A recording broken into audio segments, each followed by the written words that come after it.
des personnes à part entière et que je ne veux pas entendre les handicapés. Je vous dis ça parce que dès que l'on parle de la sexualité des personnes handicapées, c'était comme si nous étions des sous-hommes ou des sous-produits de la société. On s'intéresse à notre sexualité, ce qui n'avait pas été fait depuis des siècles, parce qu'effectivement, la personne en situation de handicap était soit reléguée dans une institution, soit enfermée chez elle, et on subvenait à ses besoins vitaux, qui étaient la nourriture, le sommeil, et à quelques demandes qu'elle pouvait formuler, et cela suffisait bien.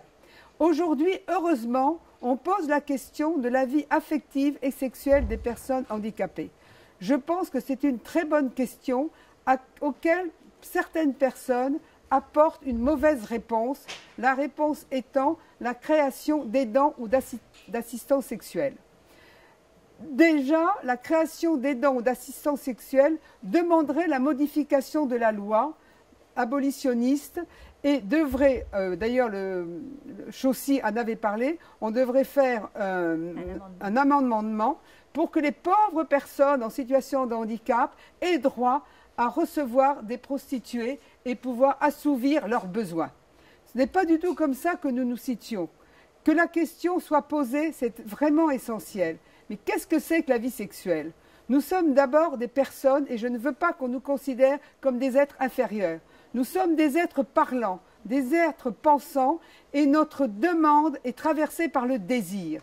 Et en tant que personne en situation de handicap, nous avons bien sûr un désir de relations sexuelles, mais cela se manifeste par la rencontre de deux désirs. Nous ne voulons pas qu'on nous donne à une heure fixe, 3 fois par mois, une personne qu'on appellerait aidante sexuelle et qui viendrait nous rencontrer pour soit nous faire des caresses, des attouchements ou même organiser une relation sexuelle.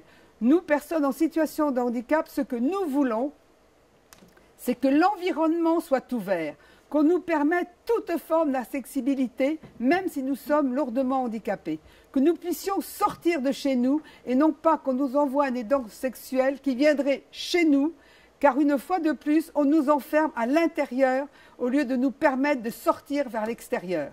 Ce que nous voulons, c'est que dans les institutions, eh bien, les personnes en situation de handicap aient la possibilité de se rencontrer entre elles ou bien avec des personnes valides et qu'il n'y ait pas d'interdit. Qu'on n'interdise pas dans les institutions aux personnes handicapées de se retrouver dans la même chambre si elles ont envie de parcourir un bout de chemin ensemble, d'avoir des relations sexuelles ensemble.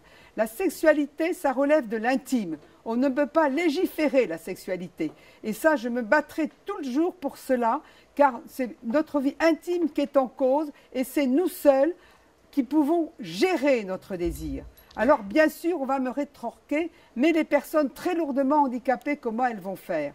Mais les personnes très lourdement handicapées, on peut les accompagner pour sortir, on peut les accompagner dans des boîtes de nuit, on peut les accompagner dans des lieux de rencontre, ce qui aujourd'hui est extrêmement difficile puisque l'accessibilité de l'environnement n'existe pas. On n'est pas plus bête que les autres. On peut être capable de rencontrer quelqu'un avec qui on va faire un bout de chemin, soit en homme et femme, soit homme et homme. Nous sommes libres de notre choix et il n'est pas question qu'il y ait une loi qui décide que 3 ou 4 fois par mois, ou peut-être moins parce que je pense qu'on doit manquer d'aidants sexuels, nous aurons un professionnel qui viendra s'occuper de nous. Je trouve que c'est nous reléguer vraiment à une condition mesquine, à une condition de manque de dignité.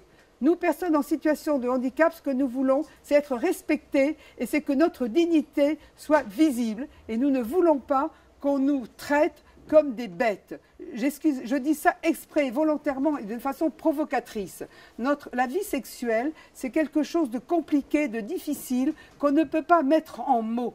Même si Tiphaine a parlé de Freud, ce qui était très super, la vie sexuelle, c'est quelque chose de très difficile.